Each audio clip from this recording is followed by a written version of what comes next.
حضرات ہیں ماشاءاللہ، اور یہ صوفی صاحب ہیں عزیزان ملت اسلامیہ. عطار ہو، رازی ہو، رومی ہو، غزالی ہو، عطار ہو، رومی ہو، رازی ہو، غزالی ہو، کچھ ہاتھ نہیں آتا بے آہ سحرگاہی. کچھ ہاتھ نہیں آتا بے آہ سحرگاہی. حضرت سید شاہ مینا لکھنوی رحمت اللہ تعالیٰ علیہ، چونکہ یہ اب عبادت کی راتیں ہیں، تو وہ جو عبادت کرتے تھے وہ ایسے نہیں جیسے ہم کمرے میں مسجد میں عبادت کرتے ہیں، نہیں، ایک دیوار پر کھڑے ہو کر عبادت کرتے تھے. کتنی چوڑی دیوار؟ جس پر آدمی بیٹھ سکتا ہے، کھڑا ہو سکتا ہے، وہ لیٹ نہیں سکتا، آرام نہیں کر سکتا ہے. اور نیچے کیا کرتے تھے وہ؟ اس دیوار کے نیچے کانٹے ڈال دیا کرتے تھے، کانٹے. کسی نے پوچھا حضور یہ دیوار پہ کھڑے ہو کے عبادت کیسی ہو رہی ہے؟ نیچے بھی تو کھڑے ہو کے عبادت کر سکتے تھے.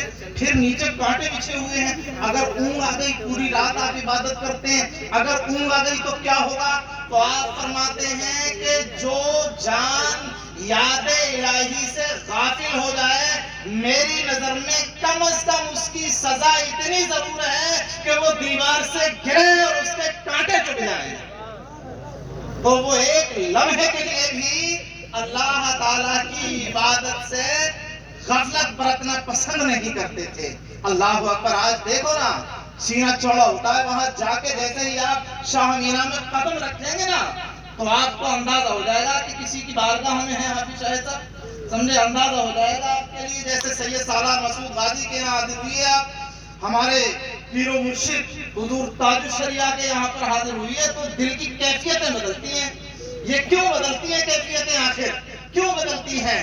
ان حضرات نے عبادتیں کی ہیں. دیکھو، ایسا رسول تمہارے لیے اللہ تبارک و تعالیٰ نے عطا فرمایا کہ حضرت عیسیٰ علیہ السلام جب ایک پہاڑی پر گزر رہے تھے تو آپ نے دیکھا کہ پتھر سے نور اٹھ رہا ہے. نور جو ہے وہ مطلب جو ہے اس کے اندر سے نکل رہا ہے. آپ نے عرض کی پروردگار یہ کیا ہے؟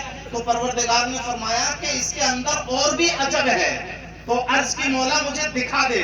تو اللہ کے حکم سے نا وہ پتھر شق ہوا تو اس کے اندر سے ایک بزرگ نکلے جو عبادت میں مصروف تھے، اور ساتھی میں ایک درخت تھا، انگور کا درخت، اور ایک جو ہے وہ اس کے اندر پرنالا بہ رہا تھا. سبحان اللہ. ان سے پوچھا آپ کون ہیں؟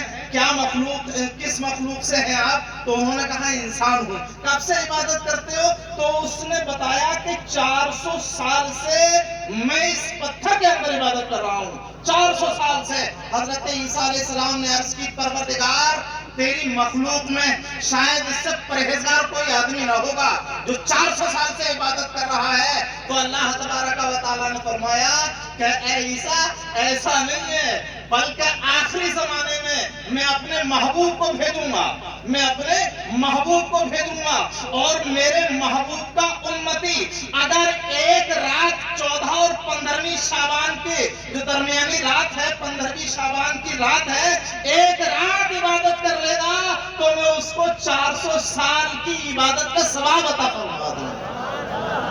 یہ وہ رات آ رہی ہے، یہ وہ رات آ رہی ہے. اللہ اکبر. جس میں آپ نے سن ہی لیا کہ حساب و کتاب ہوتا ہے، تمام اعمال آنے والے سال کا پورا بایو ڈاٹا جو ہے وہ پورا فائنل کیا جاتا ہے. لہذا چاہیے کہ آپ روزہ رکھیں. یہ وہ مہینہ ہے جس کے حوالے سے پیارے مصطفیٰ فرماتے ہیں کہ الرجب شہر اللہ وشعبان شہری ورمضان شہر امتی.